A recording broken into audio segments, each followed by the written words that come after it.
lovers, it is G-Swizz here, and I'm here today to talk about my most anticipated book releases of the end of this year.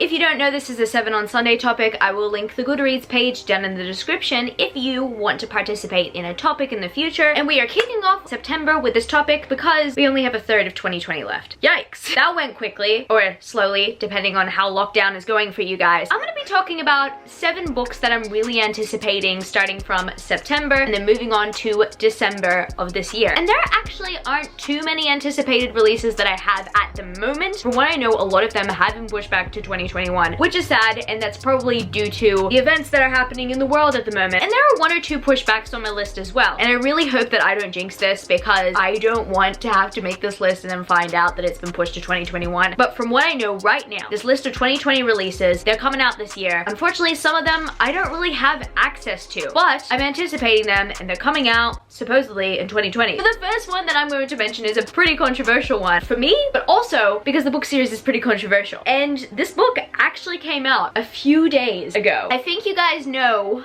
that Blood and Honey recently came out. Yes, I know exactly what you guys are thinking if you know me very well. G-Swizz, you gave Serpent and Dove a 2.5 out of 5 stars, and yet you are wanting to read Blood and Honey. You bet I do. Just because I gave Serpent and Dove a 2.5 stars, that does not mean that I was not entertained by it. My baby sister is in the backyard, and this is the front room. Why am I hearing her scream? Okay, getting back to what I was saying. The big reasons why I am very critical about Serpent and Dove is because I actually understand what it is like to grow up in the religious kind of background that the male protagonist grew up in. Does that mean I like him? No. I wanted him to be redeemable. There was one thing that he said to Lou towards the very end of the book that just broke that for me. I'm trying to say this without spoiling anything, but authors, please take note. Do not follow the romantic example, especially that final heartbreaking thing that he did to Lou in Serpent and Dove. I know some people might not think that it's that deep, but I think that that was a step too far. That was the tipping point for me not seeing Reed as redeemable. But also, I really want to see if Shelby wrote Lou with trust issues after what went on. I absolutely adore Louise as a character. The problem is, I think that she projects onto Reed a bit too much, and I personally think that, first of all, Lou deserves better. And of course, I want her to understand Reed's perspective, and I think that she does that. But also, she deserves a little bit better, and Reed needs to develop even more. Anyway, this has technically become a spoiler-free review for Serpent and Dove, but that is one of my many curiosities about Blood and Honey. It's kind of a guilty pleasure read as well. I really enjoyed the plot. I just really couldn't stop reading because Shelby Mahurin, as much as I do have grievances with the male love interest, she, I cannot deny, is a talented writer in the way that she makes her stories entertaining. She made Serpent and Dove entertaining for me. I could not stop reading / listening to that book. I was like alternating between reading it and listening to it on audiobook. It was that addictive. I'm probably gonna do the same experience where I'm gonna read it and listen to it on audiobook. The full experience, I want that for Blood and Honey. I don't know what to expect in here, but what I do know to expect is potentially to be entertained. But as someone who has grown up in a very, very strong religious background that is eased, thank goodness, I will critique Serpent and Dove for how much criticism it actually deserves. I have 10 minutes of footage just talking about the first one. Okay, let's talk about the next one. Okay, the next anticipated release I have on this list is not a new release in the Northern Hemisphere or in the US. It is a new release here because it is going to be published on the 15th of September. I could have ordered it from the US, or I could have purchased it in hardback, but I purchased the first book in paperback. So I decided I was gonna wait for the finale in paperback. It has been paining me because I just recently read Spin the Dawn. I love it. And the book that I'm gonna mention here is Unravel the Dusk. I am very much looking forward to this book, and I have seen criticism on Goodreads. It does not have a great rating compared to Spin the Dawn. It is the final book in the duology, and from all the criticism I've seen so far, it is mostly because the first book is more external when it comes to the events, and then the second book is more internal, like internal struggles with what's going on. I'm not gonna spoil what happens at the end of the first book, but it kind of makes sense. Not too many people are keen on how that is done. That being said, I kind of don't care. I actually want to experience it, and I want to see how this duology ends because I really did like the first book, because I went into it with no expectations. I didn't even know that this was a Mulan retelling, but as a Taylor, essentially. It's a very fascinating concept, and I do think that Spin the Dawn is very much an underrated fantasy. If you haven't checked it out yet, I highly recommend you do. It was just very enjoyable. I have pretty low expectations going into Unravel the Dust, but I'm gonna go into it the way that I went into Spin the Dawn, because I had no expectation for Spin the Dawn, and I kind of just want to go into this book blindly, even though I know what happens before it. Oh!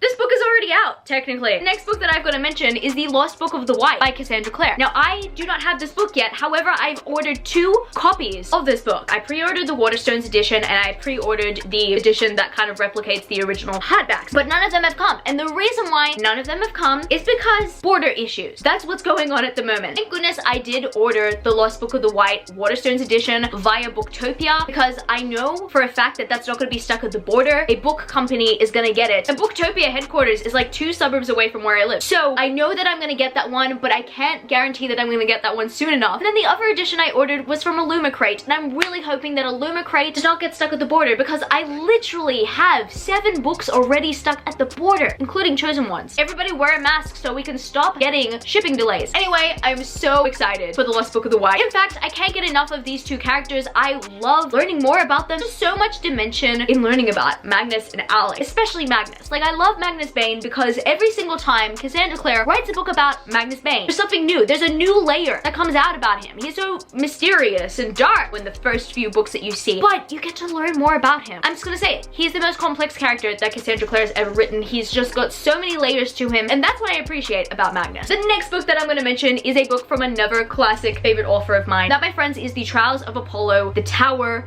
of Nero. I've only read up to the Burning Maze. Very much excited to read the Titan's Tomb for the very first time. But that being said, the Tower of Nero, even the title just gets me really excited about it. I hate Nero. I really do. Especially after the first book. You know what? The first book really gave me a pure hatred for Nero. He's a historical figure that I learned about in high school. It's kind of different in a sense that I kind of feel like I know the villain, even though Rick Riordan's giving me one side of him. Whereas with the other villains, because I didn't grow up around Greek mythology or Egyptian mythology or all those other mythologies, I would learn to hate the villain gradually. In this case, I already knew that he was bad. I'm so excited for Apollo to just finish him off. I don't have any expectations for the Tower of Nero because I need to read the Tyrant's Tomb, and I probably need a recap of the Burning Maze because it has been around 2.5 years since I read a Rick Riordan book, so that needs to change. The final book that I know that is going to be published in Australia this year that I have been anticipating because I recently read the penultimate book. It is one of the best books that I have read this year. I am talking about Lightbringer by Clare Legrand. This is the 3rd and final book in the Imperium trilogy.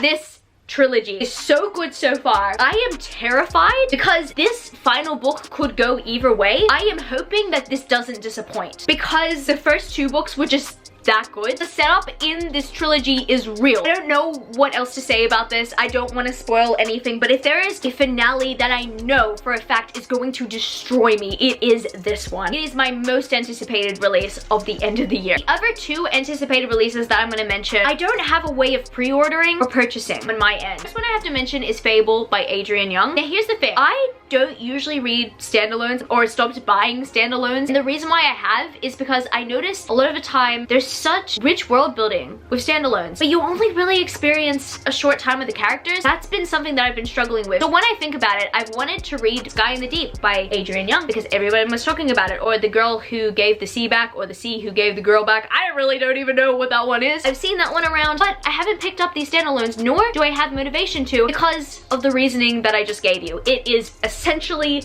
that. I don't want to spend so much time in the world building only not to spend that much time with the characters after that. This is very different. Everybody already loves Adrienne Young, and she's writing a series, a Fable series. I'm thinking to myself, I finally want to experience her writing and what everybody is talking about, so I want to read the series. Unfortunately, there's no way to pre-order or purchase this book in Australia, or at least from what I've seen so far, and it is devastating. The only thing that's available to purchase in Australia is the audiobook, like the physical audiobook, you know? Hopefully the international rights rights will be sold so that we can read it. Dang, it's hard to live in the Southern Hemisphere these days. Alright, and the final book that I've been anticipating for such a long time that is also not available to purchase in physical copy. Just like Fable, only the physical audiobook is available to purchase. That's devastating for me. Legendborn by Tracy Dion. I've recently seen a few booktubers get an advanced reader copy of this book. They've just been saying, don't make it flop, buy it. And I'm thinking to myself, look, I want to help you, but it's not available in my country. Like, I just want to purchase this book so bad. I've heard nothing but great things about it. Like, you know, powerful woman.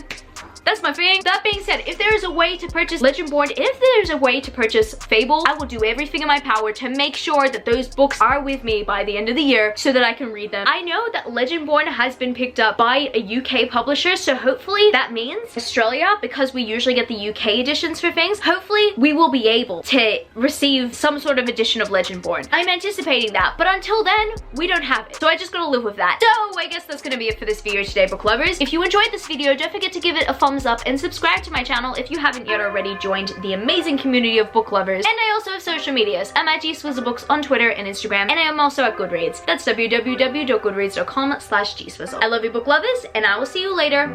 Peace. Started out with half and I flipped it into double. Started out with half and I flipped it into double.